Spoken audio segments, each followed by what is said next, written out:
Hello and welcome to Runkle of the Bailey. My name is Ian Runkle. I'm a Canadian criminal defense and firearms lawyer. This is a video that I originally posted on my Role of Law channel. If you haven't checked that out, go have a look. But here's the video.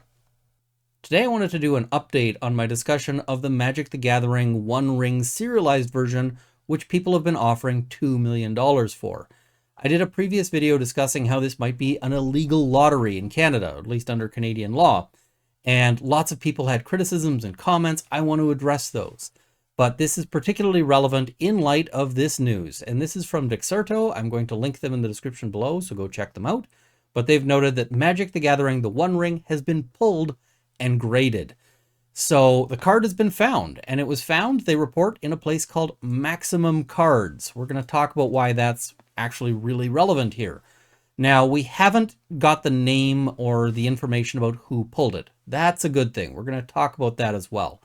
That person has gone, they're getting a lawyer, and great move, excellent choice.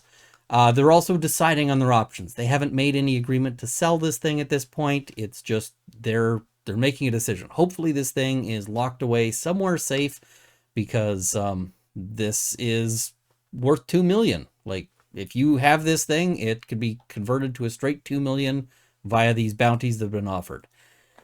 So, previously I discussed how this is quite possibly an illegal lottery under Canadian law. The Canadian Criminal Code, Section 206, offenses in relation to lotteries and games of chance.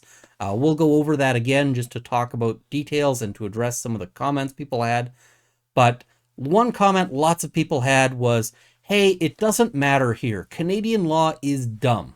And I agree with that. Canadian law is dumb in lots of ways. But they said Canadian law is stupid, and it's, the population of the US vastly outnumbers the population of Canada. So it's going to be found in the US, and Canada can go suck an egg. It doesn't matter. The problem is that Maximum Cards is located in Whitby, which is in Ontario, and which is in Canada, if you weren't clear on that. So this card was found in Canada, which means that Canada's got jurisdiction over this card.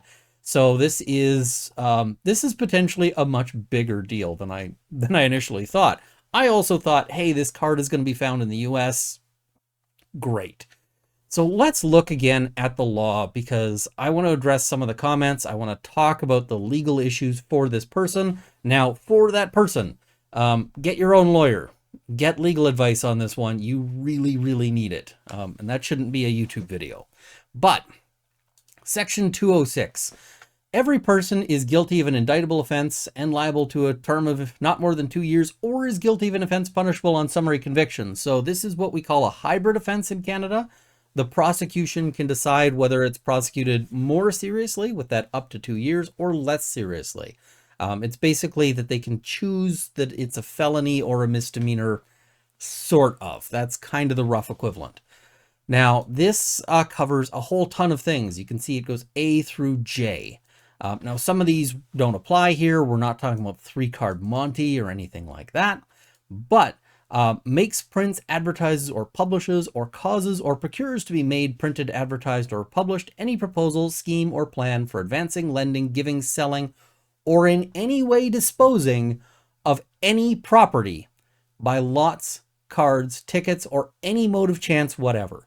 Now, there's a lot of examples here, but we can boil this down. If you basically cause any of those things, you get the word out about any plan to dispose of property in any way, and property's a big term, right? Via any mode of chance whatsoever, then you are committing this offense under Section A. Sells, barters, exchanges, or otherwise disposes of, or causes, or procures, or aids or assists in the sale, barter, exchange, or disposal of, etc., etc., etc., property by any mode of chance whatever. So this Section B probably covers a game store, which is a bad time to have the name of your game store announced in the news. So I don't think that there is any public interest in going after game stores on this one. I don't think that they should. But the real big concern on this one is this section down here that I mentioned, lottery sale void. Every sale, loan, gift, barter, or exchange of any property by any lottery ticket, card, or other mode of chance, depending on or to be determined by chance or lot, is void, and all property so sold, lent, given, or bartered, or exchanged is forfeited to Her Majesty. That means that the government in Canada can seize the proceeds and the prize of any illegal lottery. So if something is an illegal lottery, then the government can take not just the winnings, but also the prize itself. So this is to discourage people from participating in illegal lotteries. And so this creates a really big problem here, because if this is an illegal lottery, then that one-of-one Magic the Gathering serialized special card might be something that the government can take and claim and do what they want with, which would probably be to auction it off for their own benefit. And this also specifically includes foreign lotteries, foreign lottery included. This section applies to the printing or publishing or causing to be printed or published of any advertisement, scheme, proposal, or plan of any foreign lottery, and the sale or offer of any ticket, chance, or share in any such lottery, or the advertisement for sale of such ticket, chance, or share, and the conducting or managing of any such scheme, contrivance, or operation for determining the winners in any such lottery. All right, now there are some exceptions to this that don't apply. Doesn't apply to division by lot or chance of any property by joint tenants or tenants in common. That's something that comes up occasionally when you're trying to determine, for instance, who's going to get a house that is shared. And it also specifically does not apply to bonds, debentures, debenture stock, or other securities recallable by drawing of lots and redeemable with interest and providing for payment of premiums on redemption or otherwise. So it doesn't account for certain stocks. There's also exemptions that allow for various lotteries that are conducted for public interest, basically for charitable or religious organizations, by governments. Certain fairs might be able to conduct lotteries. None of these exceptions apply. So that is a bit of a concern here. I think that this is an illegal lottery, and so I think there is a problem. Now, I hope that they don't go after this guy. I don't think that they should, because honestly, he's not the first person to play Magic the Gathering. But I'm going to address some of the comments and criticisms. The first one about, that I already mentioned about, hey, this is Canadian law, so it doesn't matter. Well, it matters because it's in Canada. Now, people said, hey, one of the things I talked about was the $2 million value and how that's a big value on this one.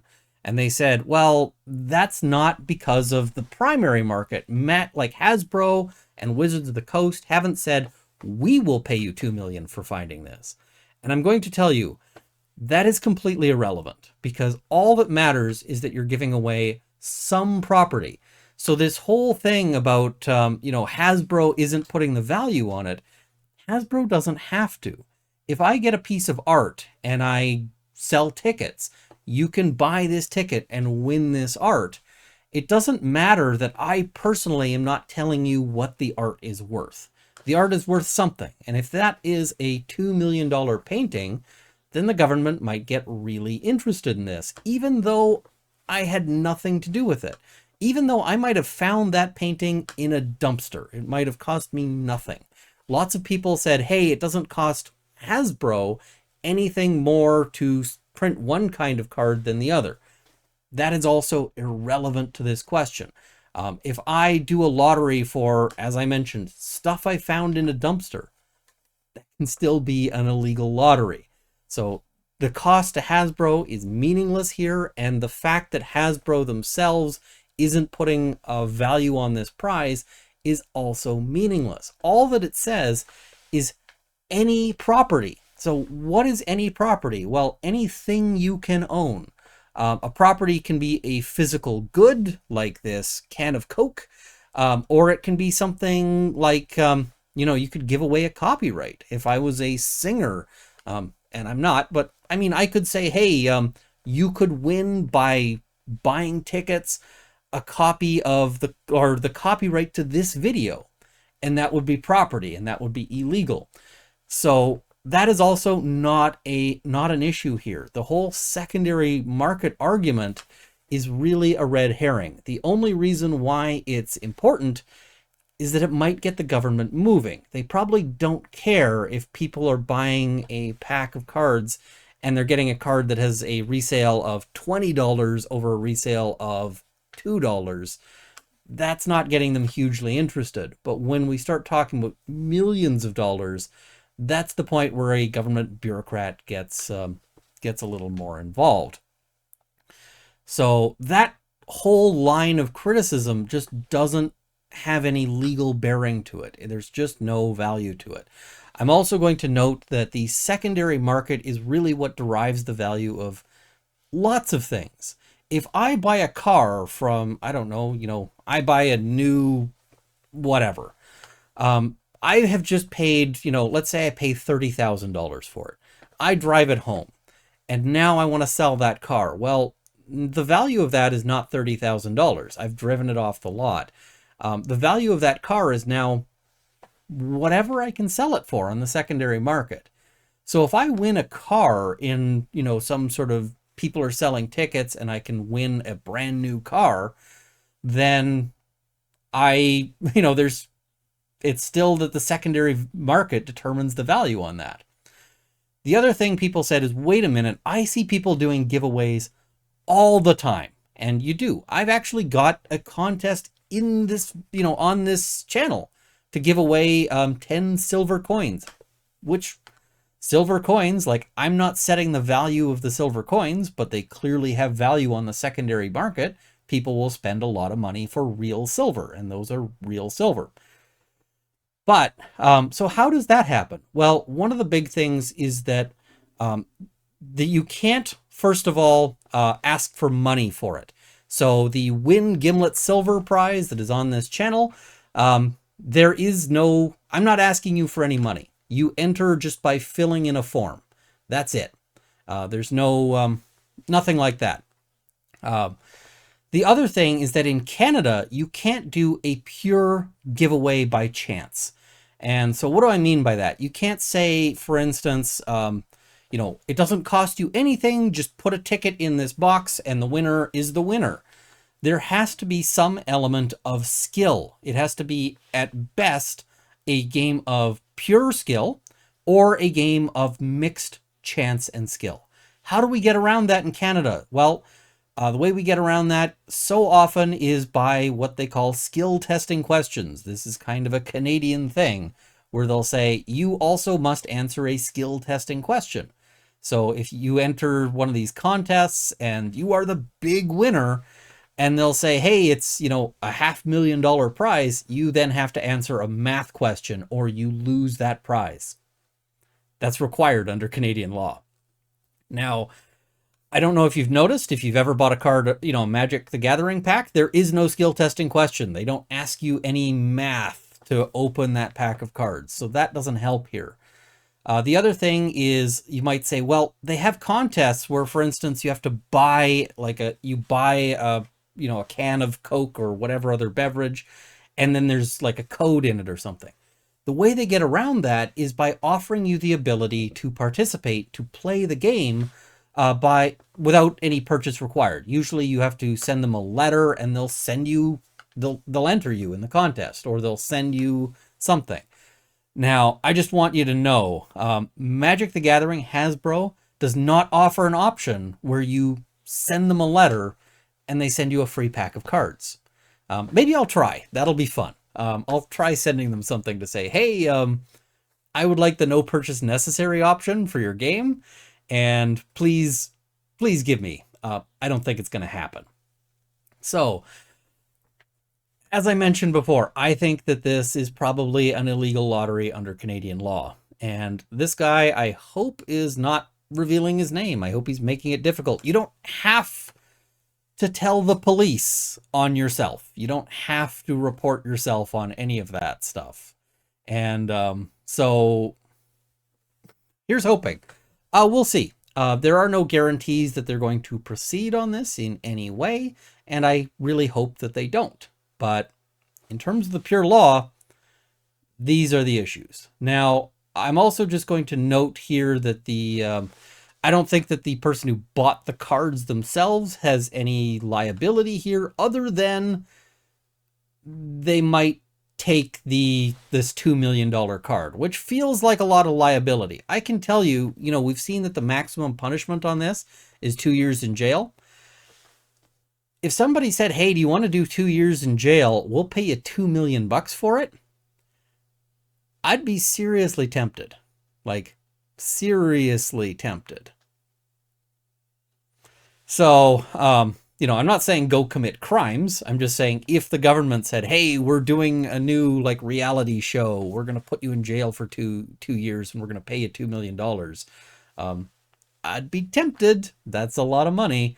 And it's more than I make in 2 years by a fair bit. Now, plus if I'm in jail, they're covering accommodation, they're covering food, all expenses paid trip to the worst place in Canada. So yeah, anyway, just that's sort of the update. That's the discussion on this one. Let me know in the comments below if you've got further criticisms that you think I haven't addressed. Oh, one more that I'll miss. I did make a mistake in the last video. I talked about the price, that the price on Amazon was, going for $90. That is a reseller. And I talked a little bit in the comments about the MSRP. Apparently, Hasbro has gotten rid of the MSRP. This is also not relevant here because Hasbro is taking money for this. You do have to pay money to get these cards. Nobody is giving them away for free. That would be a big change in the legal issues here if they were giving them away for free, but they're not. So yeah, let me know in the comments below if you think I've missed something, if you think there's something going on here that I have not covered, but I am really concerned about this one, and hopefully there are no update videos. Hopefully this doesn't turn into anything interesting. So that's about it. Thank you for watching. Hope you've enjoyed this one. See you next time.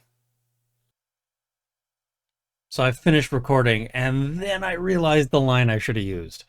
So I'm going to remind people to like, share, and subscribe, but if you're the guy who pulled this card, keep it secret, keep it safe. I can't believe I missed that one. Anyway, see you next time. Thank you as well to my Patreon supporters at the $50 level, the CCFR, Canada's National Firearms Association, Canadian Shooting Sports Association, Traveling Science Man, and CAME. At the $30 level, Sights and Arms Limited and Jane Babe and Luxor. And at the $20 level, Lindsay Metcalf, Larry Kalniak, Kyle Fox, Here's a Coin Legal Witcher, which is hilarious. Thank you very much. Cameron Johnson, Andrew Elsich, Vicky, Dorky Dane. Thank you as well to the $10 supporters who will be in the crawl immediately following. Thank you for watching. I hope this has armed you with knowledge. See you next time.